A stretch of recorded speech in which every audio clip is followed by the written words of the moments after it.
What's up, everybody? This is Dark Macek with Brutally Delicious, coming to you with a review of Alestorm's brand new EP, Voyage of the Dead Marauder.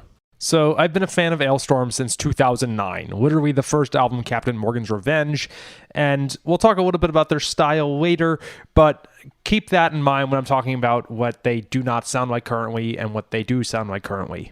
That is, they're known primarily as a pirate metal band. Go back and listen to Captain Morgan's Revenge, and it's all pirate stuff. And a lot of the newer album is also, but their last couple aren't. That's my stupidly long-winded way of saying that some of their recent albums have dialed down the pirate themes. They're still there, but it's not as strong. This EP is pretty heavy on it, and it's awesome. Musically, not lyrically, it does sound pretty similar to the last few, maybe with a little bit of No Grave from the Sea popped in there.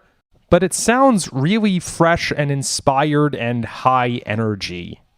It's not that uncommon for older metal bands, stuff older than Alestorm mostly, but still, to just kind of tread the same path, or in Alestorm's words, scrape the barrel once more, and put out something that's not going to offend anybody, but is really just paint by numbers.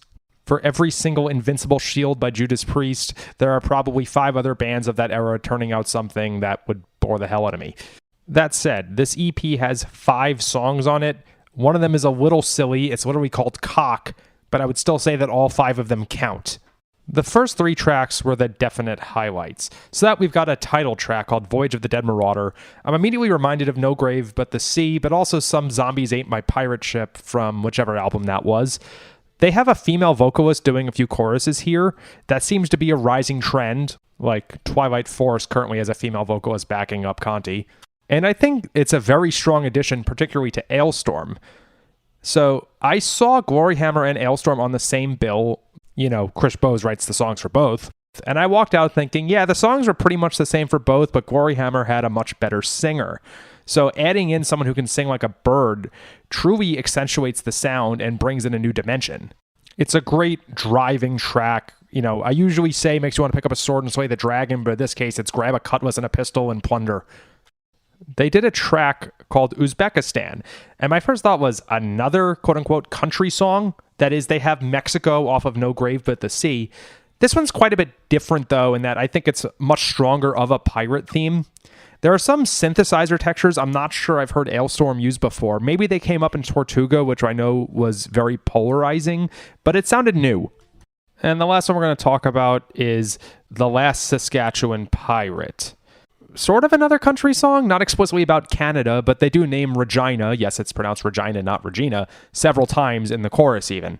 I think they reused a melody from Pirate Scorn, which was of course from Donkey Kong Country, so it's not like they're ripping off themselves here. It made it really easy to get into the song and sing along, even though I'd never heard the words before. It's just a great testament to the chorus writing ability of Chris Bowes. When I saw Gloryhammer recently, a friend of mine who is a huge power metal nerd turned to me after Universe on Fire and said, damn, that guy knows how to write a chorus. So I don't know whether this EP is like a prelude to their 8th album, whether any of these tracks will appear on that, but if it's any prediction of all of how that's going to be, I'm fucking psyched. So I'm a big fan of Alestorm's last several releases. I think some people prefer like the first 3, but I'm a much bigger fan of No Grave from the Sea and onward. And this is a perfect encapsulation of that style. It's just great written power metal with a pirate theme instead of being pirate first, songwriting second. Here's to hoping that next album's anywhere near as good as this. Rock on. Welcome to us talking about our podcast for a minute. What's the name of that podcast? That's Axe to Grind, and right now you're going to be getting a little taste of it, right down to the shaky microphone and all. And my name's Bob.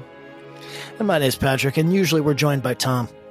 Tom's the best. Tom has a real grown-up job that requires him to be at work, but we talk about decidedly not so grown-up things like hardcore music and things that people that like hardcore music tend to like.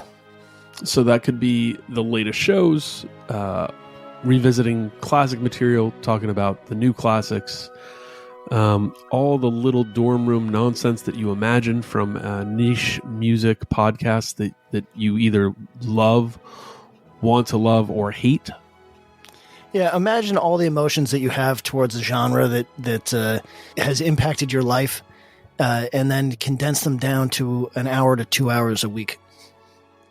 So triangulate your speakers.